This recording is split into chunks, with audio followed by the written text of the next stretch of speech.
It is book review time. Today I am here to review Gale Robinson's Impetus Volume 1.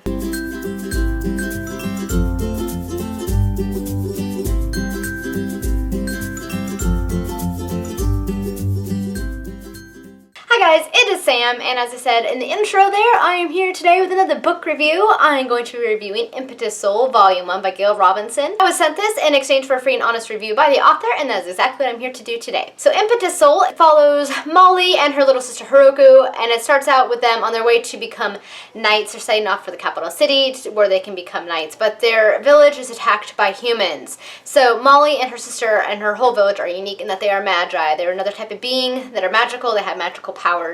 But the humans have invaded their land, their home, their planet, and are trying to take over and colonize. So they are attacked, and just when things look pretty bleak for Molly and her sister and her family, they are rescued by knights from the capital. At this point, Molly and her sister end up going off with these knights to the capital, become knights themselves, and Molly ends up joining Siegfried and his crew, who were some of their rescuers, and becoming part of their crew and helping them on their knightly duties, if you will. There were some very unexpected twists and turns, and from this point on, the story kind of takes off. So overall, I thought the story was pretty interesting. It has a very strong mix of sci-fi and fantasy elements. The sci-fi elements kind of come from the humans. They have technology, they have ships, things like that. So the fantasy elements come from the magi, who appear to be the original inhabitants of this land. They have magical abilities, they have a caste system, they have a king, they have a knight structure. I really like the mixture between the sci-fi and fantasy elements. I thought that was very interesting. I thought the world itself was kind of an interesting mix between humans and these other magical beings. I do wish that the world building would have been done a little bit better. I was a little bit vague on whether or not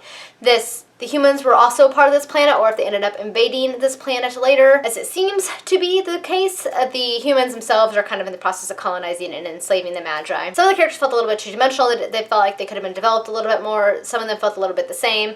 Claire and Siegfried, for example, two of the more well-fleshed-out characters of the story. I also thought the naming system was pretty interesting. Some of these characters have like Japanese-sounding names, and some have very human-sounding names, like Molly and Austin compared to Haruko and Siegfried, names of that sort. So I thought that was kind of an interesting mixture of like Western European and Japanese culture. There was some of that going on, which I thought was pretty interesting.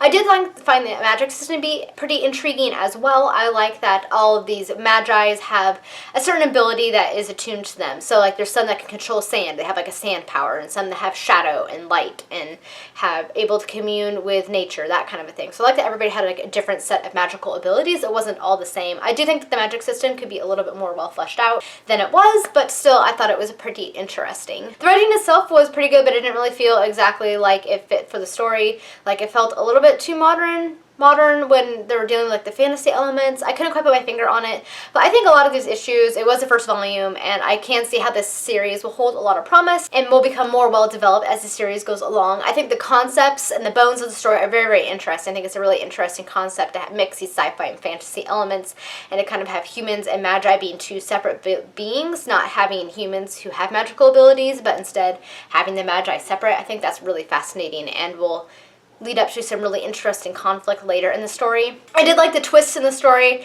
There were not anything I was actually expecting, so I really, really enjoyed that. I hate it when I can figure out where a story is going, so I thought that was pretty intriguing. Also, the art style in this book was really, really well done. It's very much an anime art style, and it really added to the story. I really like anime art styles. I thought that the artist did a really, really good job of depicting that. So a lot of the characters, the magi, are kind of described how anime characters would be, like with pink hair and purple eyes and things like that. It was definitely a setup book. It was setting up for a lot of things to come, so I am looking forward to seeing where the story will progress and how it will grow as it goes along in terms of the writing style and the dialogue and the characters themselves. Overall, I gave this book 2.5 out of 5 stars. I do look forward to reading the future volumes. I think that it has a lot of potential to become a pretty epic series.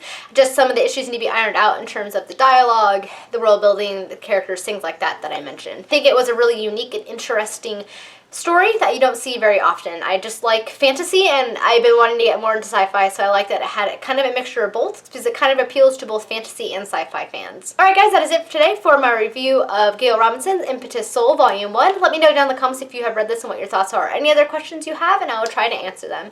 Thank you guys so much for watching, and until next time, happy reading! Bye!